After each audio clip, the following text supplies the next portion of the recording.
Testing 1, 2, 3 guys. Si 1812 Lechon House. 1812 Lechon House. Ayan guys, easy 400 guys. Kakaiba yung style ng flame niyan guys. Tingnan nyo. Oh, magkakalayo yung flame niya sa gitna, 1 inch. Tapos dito half inch, half inch. Tapos dito walang flame yan guys sa gitna kasi nasusunog minsan yung balat yan eh. Another experiment yan ito ulit guys. Oh, yan. Flame yan guys. Tapos yan guys, 6 RPM yan, solid yan. Standard yan guys, 6 RPM. Ngayon nyo guys, perfect alignment guys, walang katunog-tunog.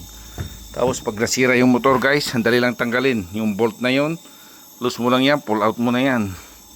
Ngayon yung power niyan guys, battery. Okay, ganyan lang yan guys. Okay, bye bye tube view na tayo. Oh, yun yung flame niya guys. Blue flame yan, oh. Sobrang init kagad guys. Okay.